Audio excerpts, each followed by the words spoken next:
Firstly, this isn't one of my regular quick recaps. I will be recapping the game first in 3 minutes, and then I'm going to have a segment where I talk about Luka Doncic's brilliance and the Clippers' playoffs and their future. So the Mavericks beat the Clippers 127 to 121. In the first half, Kawhi was balling. He had 30 points in the half, but still the Clippers only had a 2-point lead. The third quarter was terrible for them. They had a lot of turnovers, missed a lot of shots, were not great on defense, and were very sloppy. The ball was not rotating and it was either isolation or fast break shots. The Mavericks took advantage of this and ran away with a 9-point lead. They don't have a solid or a closing starting lineup in LA. Paul George and Kawhi both had great offensive games and they still lost. They didn't know which guards to play with. Reggie Jackson was the only other player who could hit any shots. Beverly was low-key doing the best job on Luka, though it wasn't good enough. And Rondo is the only above-average playmaker on the team. Terrence Mann did give them energy at the end of the game, but Ty Lue was not making any changes. Beverly and Jackson were very inefficient in the fourth.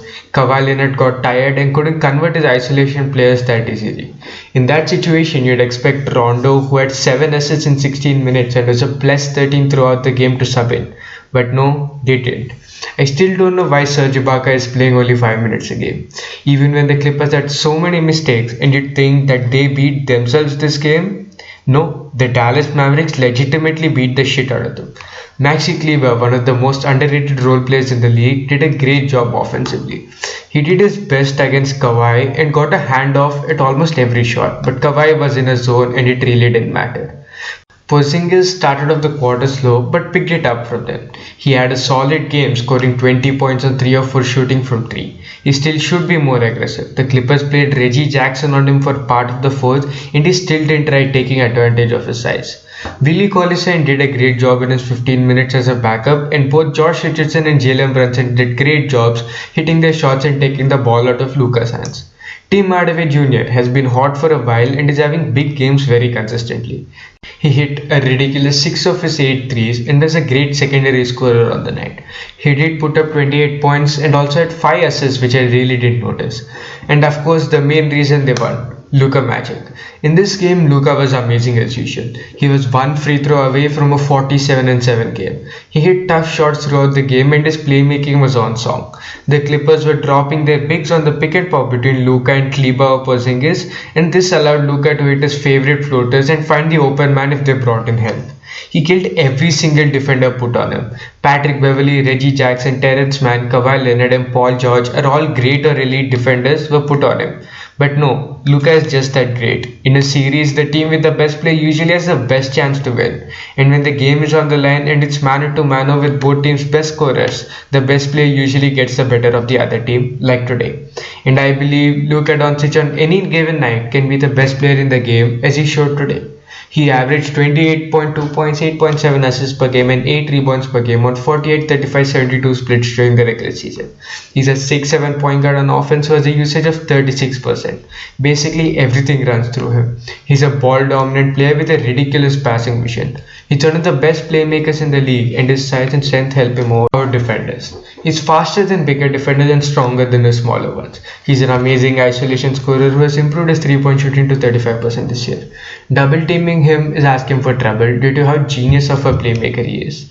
Another great aspect of his game is his foul drawing ability. With one of his best aspects of his game being driving into the lane, he draws a lot of contact and draws fouls. He's easily one of the top 5 to 10 players in the league right now. He's a generational talent and one of the, if not the best 22-year-old of all time. He has the potential to be the greatest player of the post-LeBron generation. He already has the tag that if he is on your team, he will take you to a certain distance in the playoffs like young LeBron had. He might have to do it in a tougher conference and tougher competition than LeBron, which saying itself is ridiculous. It will be very exciting to watch. He's so good, so fast, it's ridiculous. Magic Johnson, Larry Bird, LeBron James, Michael Jordan were all amazing at this age, and Luka is arguably more statistically accomplished than all of them at their age. I'm really excited to see how this career pans out, and the fact that we might witness the career of an all-time great from the start is truly amazing. He's without a doubt going to be the best player in the next series if they win against the Clippers, against the Jazz or Grizzlies. Probably going to be the Jazz. And him alone gives me the confidence that the Mavericks have a legitimate chance of beating the Jazz. And I did make a video on why I believe how the Mavericks are going to be dark horses, and look how that has aged. Moving on to the Clippers. If they lose this series, it would mean they won one series in the last 2 years, which is very disappointing. They traded away their future for Paul George and signed him to an extension. Kawhi Leonard has a player option for next year, which will sure as hell decline if they're going to lose in the first round. They still don't know who their best five players are, which is not ideal to say the least.